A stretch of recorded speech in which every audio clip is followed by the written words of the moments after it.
అనుకునే ఘనంగా పింగళ వెంకయ్య జయంతి వేడుకలు విగ్రహానికి పూలమాలలు వేసి నివాళులు అర్పించిన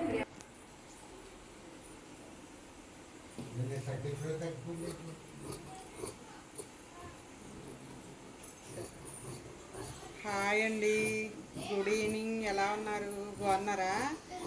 ఇప్పుడు చూసారా, టైం వచ్చి 9 అవుతుందండి. ఒక ఆమె ఇప్పుడు వచ్చి జాకెట్లు 3 జాకెట్లు ఇచ్చిందండి. 2 చీరలు, ఒక విడి బ్లౌజు, అవన్నీ ఇప్పుడు కుట్టేమని చెప్తున్నారు. రేపు 7 గంటలకి అలా ఇచ్చేయాలంట, 7 గంటలకు అలా ఇచ్చేయాలంట అండి. ఎంత లోకుగా ఉన్నారో చూడండి చేతి పని వాళ్ళు. అంటే ఇలా ఉందండి జనాలకి. ఎప్పుడు పడితే అప్పుడు ఎలా కావాలంటే అలాగా చేయించుకుంటున్నారు పని. చూసారండి అలాగా ఇప్పుడు ఇచ్చేసి కుట్టేయమంటే కుట్టేయడం అది ఇవ్వదండి. న్యాయమేనా?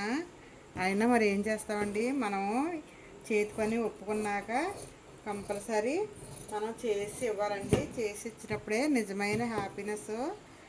అయినా మనం చేతి పని విషయంలో నిర్లక్ష్యం అయితే చేయకూడదు. మన చేతి పనే కదండి, ఏ టైంలోనైనా చేసుకోవచ్చు. ఇంట్లో కూడా మనం ఎప్పుడు కావాలంటే అప్పుడు చేసుకోవచ్చండి. నేనైతే జాకెట్లు అయితే కట్ చేసేస్తున్నాను. కట్ చేసేసిన తర్వాత నేను కుట్టుకోవడం అయితే జరుగుతుందండి. ఏ టైం అయినా మనం కుట్టేసి ఇవ్వాలి కదండి మరి ఒప్పుకున్నందుకు.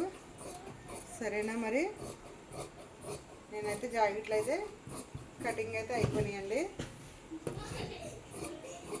మీరు కూడా ఇంట్రెస్ట్ ఉన్న వాళ్ళు ఎప్పుడైనా సరే పని విషయంలో నిర్లక్ష్యం చేయకండి.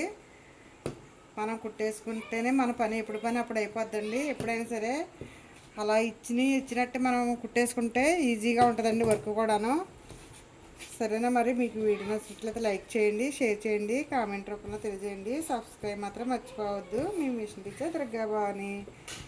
Okay bye. ఇవాళ ఆదివారం కదండి, సెలవు. కానీ చేతి పని వాళ్ళకి మాత్రం సెలవు కాదు, అది ఎప్పుడూ ఉండే పని.